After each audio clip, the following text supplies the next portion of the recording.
Même si je foire, je reprends. Ok?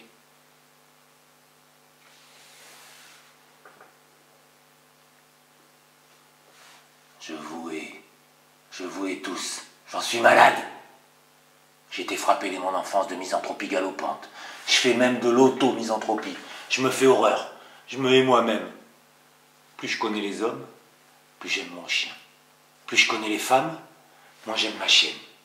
Je n'aime pas les racistes, mais j'aime encore moins les nègres. Je voue même flammes éternelles les nazis pratiquants et les communistes orthodoxes. Je mets dans le même panier les connards phallocrates et les connasses MNF. Je trouve que les riches puent, mais je sais que les pauvres sentent, que les charcutiers sont dégueulasses et les végétariens lamentables. Maudite soit la sinistre bigote grenouilleuse de bénitier qui branlote son chapelet en chevrotant sans trêve les bondieuseries incantatoires dérisoires de sa foi égoïste rabougrie.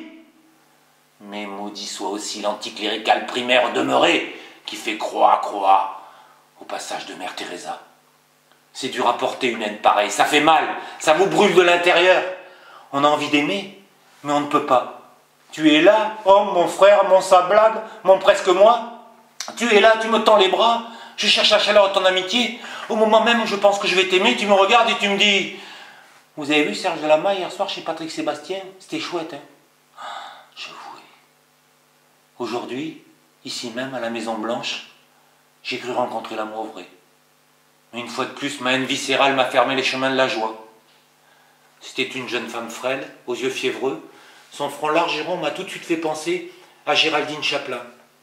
Elle avait le teint diaphane, les lèvres pâles et la peau d'une blancheur exquise, comme on n'en voit guère plus depuis que toutes ces connasses se font cuivrer la gueule à la lampe à souder, pour se donner en permanence le genre naïade playboyenne émergeant de quelques criques exotiques, alors qu'elles ne font que sortir du métro Châtelet pour aller pointer chez Trigano.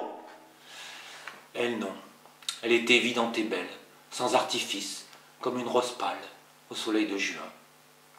Dans la tiédeur ouatée de la Maison Blanche, elle paraissait m'attendre tranquillement sur la banquette de cuir sombre où sa robe de soie légère faisait une tache claire et gaie vers laquelle je me sentais aspirer comme la falaise à la foulée que fascine la bougie vacillante. Sans réfléchir, je me suis assis près d'elle. Ses doigts graciles tremblaient à peine pour faire frissonner un peu le mince filet bleu montant de sa cigarette. « Ne dites rien, madame, je ne cherche pas d'aventure, je n'ai pas de pensée trouble ou malsaine. Je ne suis qu'un pauvre homme, prisonnier de sa haine, qui cherche un peu d'amour pour réchauffer son cœur glacé à la chaleur de notre cœur. Ne me repoussez pas, alors marchez ensemble un instant sur la plage. Ouvrez-moi votre âme, l'espace d'un sourire et d'une coupe de champagne. » Alors, cette femme inconnue s'est tournée vers moi. Son regard triste et lointain s'est posé sur moi, qui mendiait le secours de son cœur. Elle m'a regardé, elle m'a dit « Je peux pas, je garde le sac à ma copine go à terre, et le champagne, ça me fait péter. » Je vous hais tous, j'en suis malade. J'ai été voir un médecin, j'ai pris un taxi. Je hais les chauffeurs de taxi. Il n'y a que deux sortes de chauffeurs de taxi. Ceux qui puent le tabac, ceux qui vous empêchent de fumer. Ceux qui parlent, les salauds, alors qu'on voudrait la paix.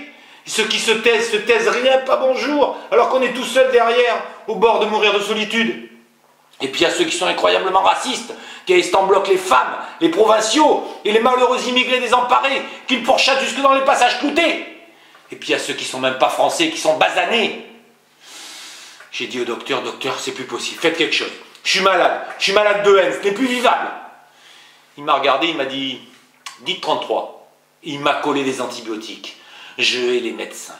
Les médecins sont debout, les malades sont couchés. Les médecins debout de leur superbe paradent tous les jours dans tous les mots rapports de l'assistance publique, poursuivis par le zèle gluant d'un troupeau de sous-médecins serviles qui leur collent au stéthoscope comme un troupeau de mouches à merde sur une bouse diplômée. Et le médecin debout parade au pied des lits des pauvres qui sont couchés et qui vont mourir. Et le médecin leur jette à la gueule des mots gréco-latins que les pauvres couchés ne comprennent jamais.